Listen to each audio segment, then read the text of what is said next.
Om Swastiastu. Selamat pagi Bapak dosen dan teman-teman sekalian. Pada kesempatan kali ini saya akan membawakan pembahasan LKM yang berjudul Sintesis Sikloheksanon.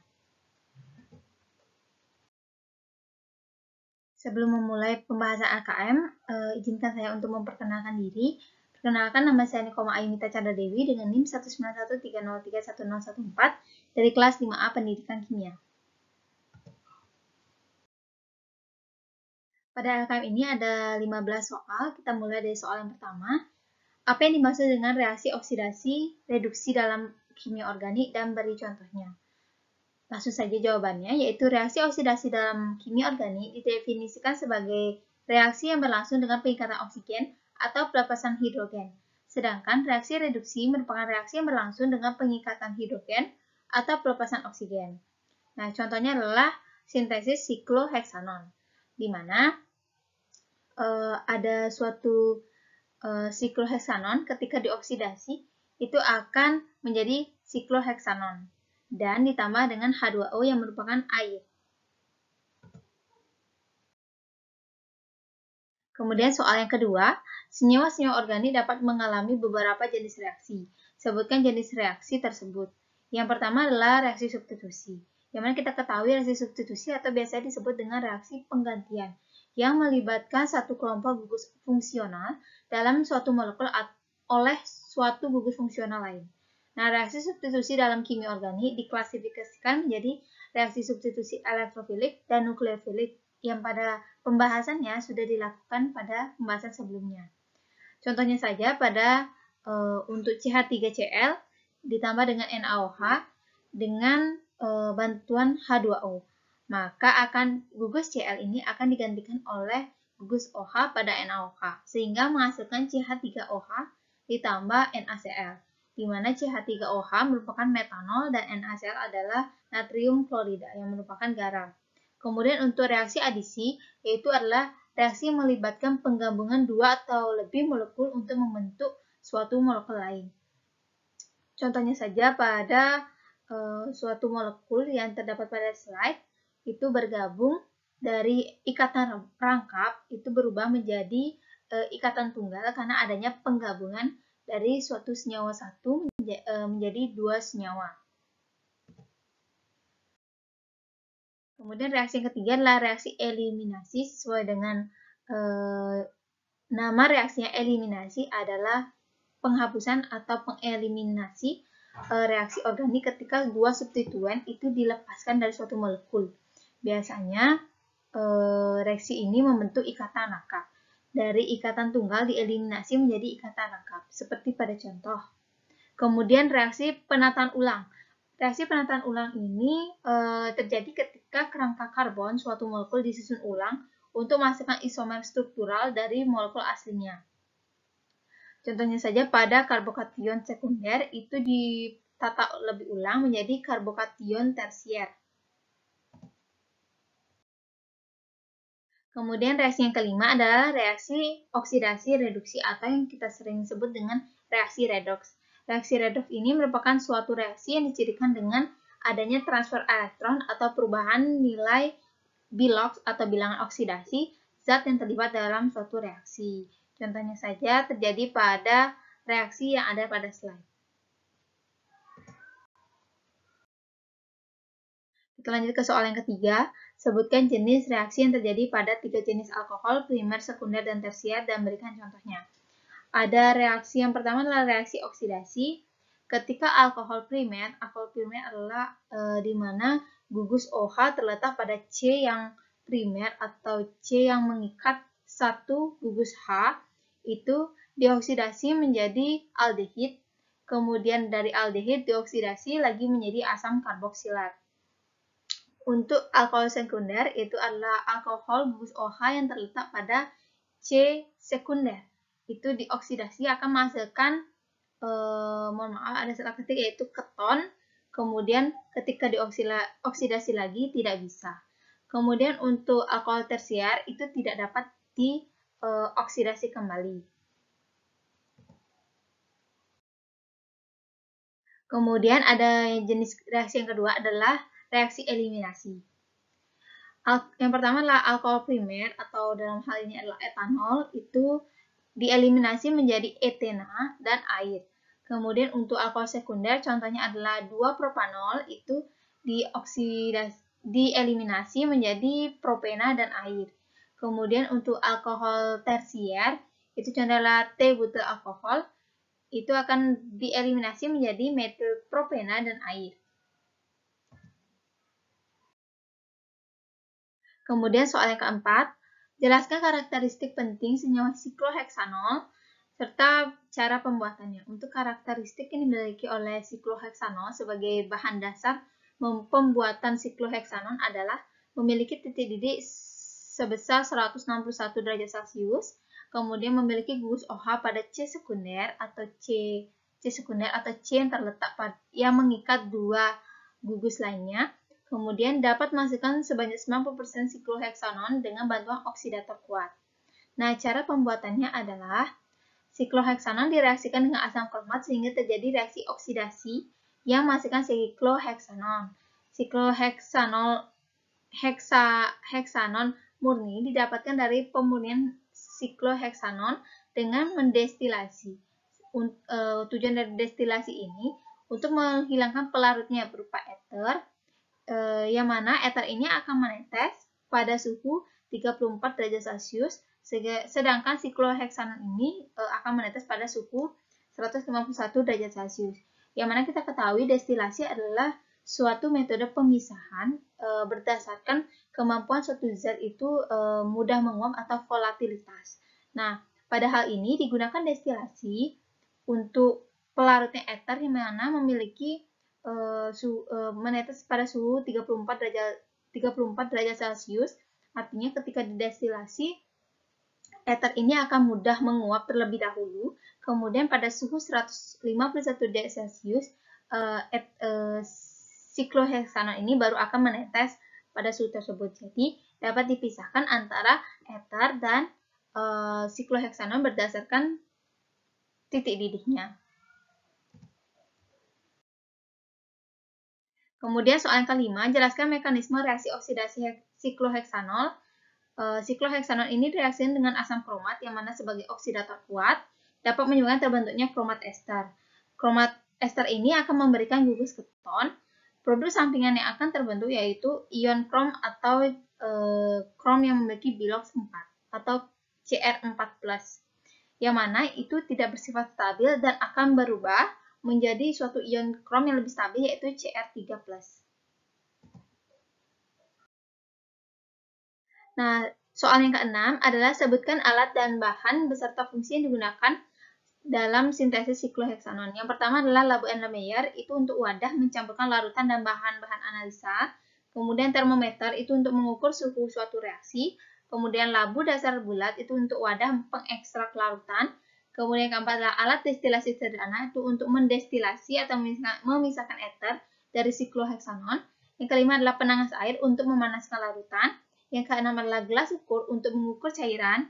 Yang ketujuh adalah magnetospherer atau pengaduk secara magnetik, itu untuk mengaduk larutan atau campuran. Yang ke-8 adalah corong pisah untuk memisahkan campuran dengan lapisan atas tetap, yaitu campuran sikloheksanon dan eter yang sebelumnya bercampur, dan lapisan bawah yaitu natrium bikarbonat. Kemudian untuk selanjutnya ada pipet tetes, yaitu untuk membantu memindahkan bahan analisa berupa cairan dari suatu wadah ke wadah yang lain dalam skala yang kecil. Kemudian ada spatula untuk membantu memindahkan bahan analisa yang berupa padat dari suatu wadah ke wadah yang lain. Kemudian ada kaca arloji, itu digunakan sebagai wadah ketika zat itu akan ditimbang di neraca analitik. Kemudian neraca analitik digunakan untuk menimbang massa yang akan digunakan. Kemudian kertas saring untuk menyaring eter dan zat anhidrous atau CuSO4 yang kita sebut dengan tembaga 2 sulfat. Kemudian statif dan klem itu untuk menjaga corong pisah ketika dilakukan pemisahan. Nah, untuk bahannya ada kalium dikromat atau natrium dikromat, itu digunakan sebagai oksidator. Untuk air itu untuk membuat media larutan, kemudian asam sulfat untuk mengubah kalium dikromat menjadi asam kromat, sikloheksanol untuk bahan baku pembuatan sikloheksanon, Kemudian S itu untuk menjaga suhu selama reaksi agar reaksi itu berjalan secara efektif dan tidak memungkinkan untuk adanya reaksi lain. Kemudian untuk asam oksalat itu untuk mereduksi kelebihan dikromat. Kemudian ether itu sebagai pelarut sikloheksanon nantinya. Kemudian natrium bikarbonat itu untuk penghilangan pengotor yang ada dalam lapisan atas, yaitu yang terlarut dalam ether. Kemudian zat anhidros itu untuk menyerap molekul air akibat adanya pencucian antara air dan Na. Kemudian soal yang ketujuh, langkah praktikum pertama sebanyak 0,03 mol kalium dikromat atau natrium dikromat dilarutkan dalam 40 ml Aquades. Kemudian 7 ml asam sulfat pekat ditambahkan secara hati-hati. Jelaskan apa yang terjadi dalam tahap ini dan tuliskan reaksi yang terjadi. Nah, kalium dikromat merupakan oksidator kuat yang mana direaksikan dengan asam sulfat akan menghasilkan larutan berwarna merah oranye atau merah keoren-orenan, yaitu larutan K2Cr2O7 atau kita bisa sebut dengan kalium dikromat, dan panas yang mengindikasikan bahwa terjadi reaksi eksoterm. Jadi sebagaimana pada termokimia, bahwa reaksi eksoterm itu adalah reaksi yang melepaskan panas dari sistem ke lingkungan. Nah, penambahan asam sulfat bertujuan untuk menghasilkan asam kromat sehingga dapat memungkinkan terjadinya reaksi oksidasi sikloheksanon. Kemudian dengan reaksi K2Cr2O7 dalam bentuk aqueous ditambah H2O dalam wujud liquid ditambahkan dengan 2H2SO4 dalam wujud aqueous menjadi 2H2CrO4 dalam bentuk aqueous ditambah 2K+ dalam wujud aqueous dan 2HSO4- dalam bentuk aqueous. Kemudian soal yang ke-8, langkah soal nomor 7 kemudian didinginkan pada temperatur kamar. Ketiga, sebanyak 0,065 mol sikloheksanol dicampurkan dengan 25 ml Aquades. Jelaskan apa yang terjadi pada tahap ini. Nah, asam kromat yang terbentuk pada tahap sebelumnya kemudian direaksikan dengan sikloheksanol yang telah dicampurkan dalam air. Nah, pada tahap ini asam kromat secara perlahan-lahan akan mengoksidasi sikloheksanol menjadi sikloheksanon. Dalam reaksi oksidasi sikloheksanol, asam kromat dan air memiliki peranan yang penting dalam menghasilkan produk berupa sikloheksanon yang ditandai dengan perubahan warna campuran menjadi hijau kehitaman. Nah, terjadi perubahan warna campuran menjadi hijau kehitaman ini disebabkan oleh adanya reduksi antara ion Cr+ menjadi Cr3+. Nah, reaksinya bisa kita lihat pada slide bagian kanan.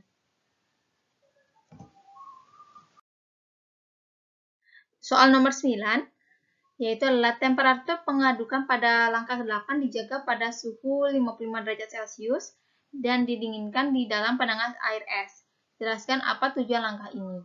Temperatur pengadukan pada langkah soal nomor 8 itu dijaga pada suhu 55 derajat Celcius dan didinginkan di penanganan air es. Hal ini bertujuan agar terbentuknya sikloheksanon dalam reaksi antara sikloheksanol dengan asam kromat itu.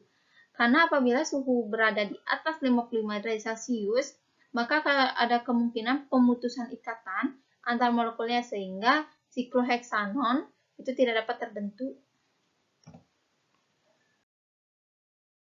Kemudian soal yang ke-10, hasil nomor 9 dipindahkan dari penanganan air es jika temperatur sudah tidak meningkat lagi. Lalu sebanyak 0,2 gram asam oksalat ditambahkan untuk mereduksi kelebihan dikromat. Jelaskan apa yang terbentuk dari langkah ini. Nah, kelebihan dikromat dalam campuran dapat direduksi dengan menambahkan asam oksalat atau H2C2O4. Nah, reaksi terbentuk adalah ketika Cr2O7 2- dalam bentuk aqueous ditambahkan 3C2O4 2- dalam bentuk aqueous dan 4H+ menjadi 2Cr3+ dalam bentuk aqueous ditambah 6CO2 dalam bentuk liquid. 6CO2 dalam bentuk aqueous dalam bentuk gas, 6CO2 dalam bentuk gas dan 7H2O dalam bentuk aqueous.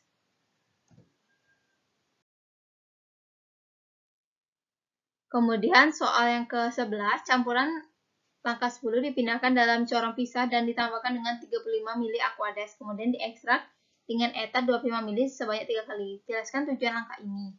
Sebelum diekstraksi, campuran ditambahkan Aquades terlebih dahulu. Hal ini bertujuan untuk meningkatkan perbedaan kepolaran antara sikloheksanon dengan pengotornya, sehingga sikloheksanon ini akan terpisah dari pengotor lainnya. Kemudian sikloheksanon hasil sintesis diekstrak sebanyak 3 kali menggunakan etar, atau lebih spesifiknya adalah dietil etar. Etar digunakan untuk mengekstraksi sikloheksanon karena sifat kepolaran dari etar dan sikloheksanon yang sama-sama sedikit polar atau kurang polar. Nah, cara diekstrak sebanyak 3 kali ini digunakan dengan tujuan untuk mengoptimalkan ekstraksi sehingga semakin banyak sikloheksanon yang diperoleh.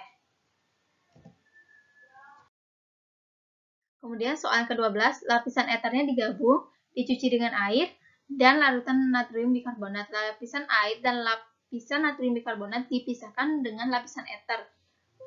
Kemudian